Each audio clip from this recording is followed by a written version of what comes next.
happy to meet with McCarthy, but not on whether or not the debt limit gets extended. That's not negotiable. Welcome back to Red and Blue. That was President Biden saying he will not give in to House Speaker Kevin McCarthy's demands for negotiations over the debt limit. This, as many warn that Washington may only have until June to avoid default. Gene Sperling, who serves as a senior advisor to the president, joins us now. Gene, thanks so much for being with us.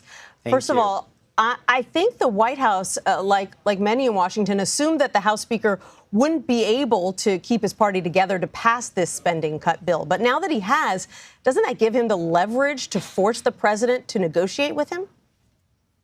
I think it gives him a better point to ask for serious budget discussions. It does not give him, or really anyone, the right to say that we want to have a discussion where it's either my way or we will put the United States in default for the first time in our history. And I can't emphasize enough how important it is to understand that. Saying that you want to negotiate on raising the debt is a sanitized way of saying that you want to tell the entire country that if you do not get your budget, your policy goals, you will put the United States in default for the first time in our history and potentially cause a serious recession. No one should do that. Let me be clear, not Democrat or Republican, not liberal or conservative. And since 2011, everyone has understood this. Consider that 3 times President Trump asked to raise the debt. 3 times. Not once did Nancy Pelosi or Chuck Schumer say, well, President Trump, if you don't pass my child care proposal, if you don't pass my paid family leave proposal, things they really believed in, we will put our country into default. That's not anything anyone should do. That's not anything the Democrats did under President Trump.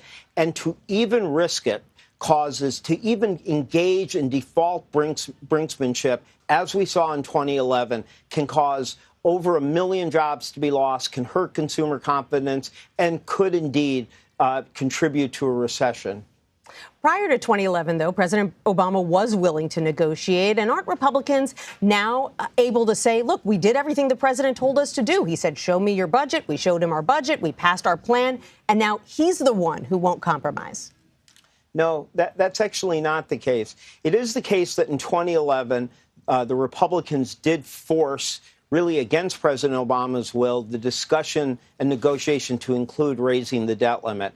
Virtually everyone, Democrat, Republican, certainly everybody in the financial and business community saw that that was a very dangerous thing to do, because now you're having a negotiation where you're telling the world that the full faith and credit of the United States, which has been rock solid since Alexander Hamilton really laid down the marker at our founding, that now that is going to be determined by whether a political party can get their wishes. So the fact is that, yes, I was involved in the 1997 bipartisan budget negotiations. We had a plan. They had a plan. We discussed, we negotiated something. But to be clear, no one ever said, if you don't give me what I want, I'm going to put our country into default. So what they need to do is to say, of course, you pay your debts. Of course you pay your past debts. Of course you don't have America default and cost millions of jobs and hurt consumer confidence and our rating and standing in the whole world. Of course you don't do that.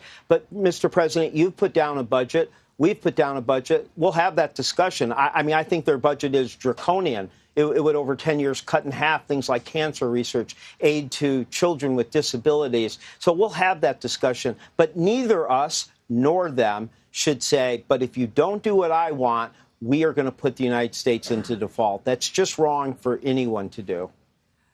I hear what you're saying about the potential catastrophic implications of default, but as a political realist, you know, you've worked in this town for decades. How does this end? House Republicans would probably try to remove Speaker McCarthy from his position if he were to hold a vote right now to raise the debt ceiling without any concession. So he can't do that. So how does this end without calamitous implications for the U.S. economy? Well, consider what you're saying. You're saying that if the president essentially doesn't agree to the most extreme MAGA agenda, that the Republican leadership is going to put the country into default. I want to just be clear how dangerous this is. In 2011, when there was a legitimate risk of default because of Republican brinksmanship on the default, Moody's estimated it cost us 1.2 million jobs.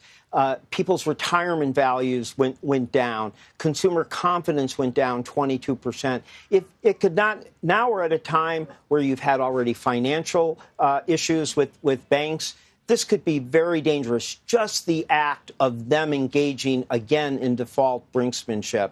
So I think that one could agree that we are going to pay our bills as we would ask any country or any family to do, and that we can then sit down and have a real debate with the country over whose vision is best on the budget. I think the people will side with President Biden, but he does not feel, nor does that he needs to get his way by threatening that he would put the country in default.